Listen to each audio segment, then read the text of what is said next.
ঢাকার আকাশ তখনও পুরোপুরি আলোকিত হয়নি, সূর্য কেবল উঠতে শুরু করেছে।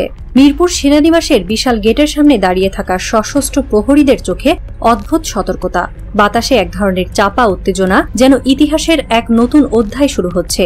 শেখ হাসিনার দীর্ঘ আমলের পতনের পর বাংলাদেশে এখন সেনাবাহিনীর উপস্থিতি শুধু শৃঙ্খলার প্রতীক নয়, বরং রাজনৈতিক বাস্তবতার অনিবার্য অংশ। এই উপস্থিতির কেন্দ্রে আছেন জেনারেল ওয়াকারুজ্জামান। দেশের ইতিহাসে এমন অবস্থায় সেনাপ্রধানের ভূমিকা বিরল। প্রতিদিন তার চোখের সামনে ভেসে ওঠে দুটি চিত্র, একদিকে ভোটের মাঠে শান্তি ও শৃঙ্খলা নিশ্চিত করা, অন্যদিকে সেনাবাহিনীকে পক্ষপাতদুষ্ট ভাবা থেকে রক্ষা করা। কিন্তু ইতিহাস, রাজনীতি আর আন্তর্জাতিক স্বার্থের জটিল খেলায় দাঁড়িয়ে এটা কি আদৌ সম্ভব? হাজার হাজার সৈন্য দেশের আনাচে কানাচে মোতায়েন। ঢাকার ব্যস্ত সড়ক থেকে শুরু করে কক্সবাজারের সীমান্ত এলাকা সবখানেই এখন সেনাদের উপস্থিতি। জেনারেল ওয়াকার ঘোষণা দিয়েছেন, নির্বাচনের আগ পর্যন্ত এই মোতায়েন অব্যাহত থাকবে। এমনকি ভোটের দিন ৮০,০০০ সেনা মাঠে নামবে। এই উপস্থিতি নিছক নিরাপত্তার জন্য নয়, বরং এক ধরনের বার্তা, রাষ্ট্র এখন সেনাবাহিনীর তত্ত্বাবধানে। কিন্তু সেনাবাহিনীর এই ভূমিকা ইতিহাসের ভেতরেই লুকিয়ে রেখেছে এক কঠিন প্রশ্ন। শেখ হাসিনার আমলের প্রতিপক্ষকে দমন করে একপাক্ষিক নির্বাচনের নজির আছে। এবার প্রফেসর ইউনূস নিরপেক্ষতার আবহে নির্বাচন আয়োজন করছেন, কিন্তু বাস্তবতা বলছে ভেতরে ভেতরে আবারও একই আশঙ্কা। রাজধানীর সড়কে টহলরত এক ক্যাপ্টেন সহকর্মীদের উদ্দেশ্যে বললেন, ভোটের দিন আমরা দেশের চোখ, যদি আমরা হোঁচট খাই সারা জাতি ভেঙে পড়বে। তার কণ্ঠে দৃঢ়তা থাকলেও ভেতরে লুকিয়ে আছে শঙ্কা। বিএনপি নির্বাচনে আসছে, কিন্তু প্রশ্ন হলো বাকি শক্তিগুলো? ৫ আগস্টের বিপ্লবের নায়ক হাসনাত নাহিদদের দল এনসিপি, জামায়াত সহ কয়েকটি বড় দল এখনো দ্বিধায়। সংস্কার প্রশ্নে তীব্র মতবিরোধের কারণে তারা বয়কটের ইঙ্গিত দিয়েছে। এই বাস্তবতা যেন সেনাবাহিনীর পরিকল্পনাকেও প্রশ্নবিদ্ধ করে তুলছে। সুষ্ঠু নির্বাচনের জন্য মাঠে সেনা থাকলেও সব দল না এলে নির্বাচনের ফল কি আদৌ বৈধতা পাবে? আবারও কি ইতিহাস একপাক্ষিক নির্বাচনের ছায়ায় ঢেকে যাবে? ঢাকার এক ক্যাম্পে ডিউটির বাইরে থাকা এক তরুণ অফিসার সহকর্মীর কানে বলল, আমরা তো শুধু নিরাপত্তা দেব, কিন্তু যদি আবার মানুষ আমাদেরকেই অভিযুক্ত করে? অন্যদিকে কুমিল্লার এক প্রবীণ সাবেক সেনা কর্মকর্তা তরুণদের বললেন, মনে রেখো, দেশের স্থিতিশীলতা আমাদের হাতে। ভয় নেই, দায়িত্বই সব। কিন্তু বিভাজনটা রাজনীতিবিদদের কক্ষেই সীমাবদ্ধ নয়, মানুষের ভেতরেও তৈরি হচ্ছে আস্থাহীনতা। ঢাকা বিশ্ববিদ্যালয়ের এক ছাত্র চায়ের দোকানে আক্ষেপ করে বলল, নির্বাচন হবে, কিন্তু আমাদের ভোটের মূল্য থাকবে তো? এই একই প্রশ্ন প্রতিদিন আরো হাজার তরুণদের মুখে ঘুরে বেড়াচ্ছে। তরুণ প্রজন্ম মনে করে, তারা ৫ আগস্টে যে পরিবর্তনের ডাক দিয়েছিল, সেটি যদি আবারও রাজনীতির পুরনো ফাঁদে আটকে যায়, তবে ভবিষ্যতের ওপর আস্থা রাখা অসম্ভব হয়ে পড়বে।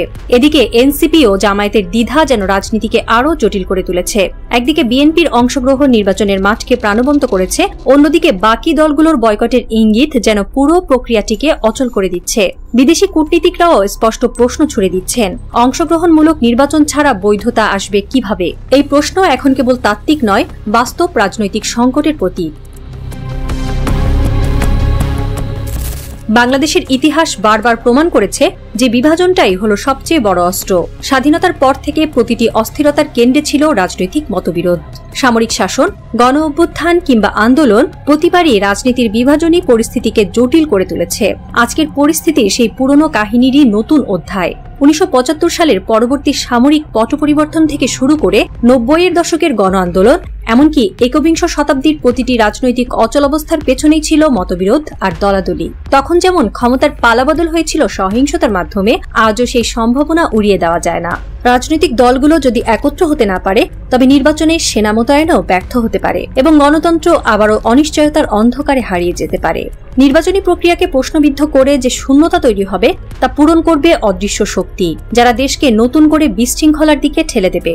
ঢাকার এক সিনিয়র সাংবাদিক আক্ষেপ করে লিখলেন, আমরা শিখিনি, বারবার ইতিহাসের একই জায়গায় এসে আমরা হোঁচট খাই। তার এই লাইন যেন গোটা জাতির বেদনাকে ফুটিয়ে তোলে। রাজনীতির বিভক্তির পেছনে কারা? গুঞ্জন ছড়িয়েছে এই খেলায় জড়িত বিদেশি শক্তি। এক গোয়েন্দা কর্মকর্তা বললেন, দেশের বাইরে থেকে কিছু শক্তি এই বিভক্তিকে উস্কে দিচ্ছে। তাদের লক্ষ্য হলো নির্বাচন বানচাল করা। ঢাকার অভিজাত হোটেলের কনফারেন্স রুমে নীরব বৈঠক চলছে।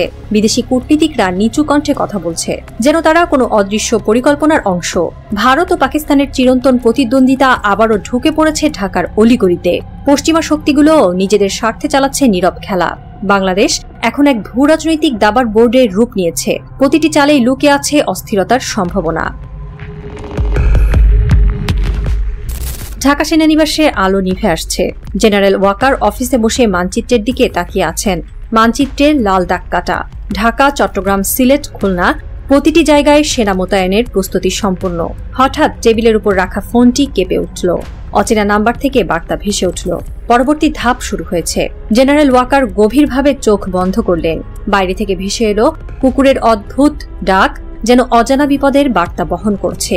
তিনি কি পারবেন এই ষড়যন্ত্রের জাল ভেদ করে দেশকে একটি গ্রহণযোগ্য নির্বাচনের পথে নিতে, নাকি বাংলাদেশ আবারও ডুবে যাবে রাজনৈতিক অন্ধকারে? ঘড়ির কাঁটা এগোতে থাকে, কিন্তু উত্তর এখনো অজানা।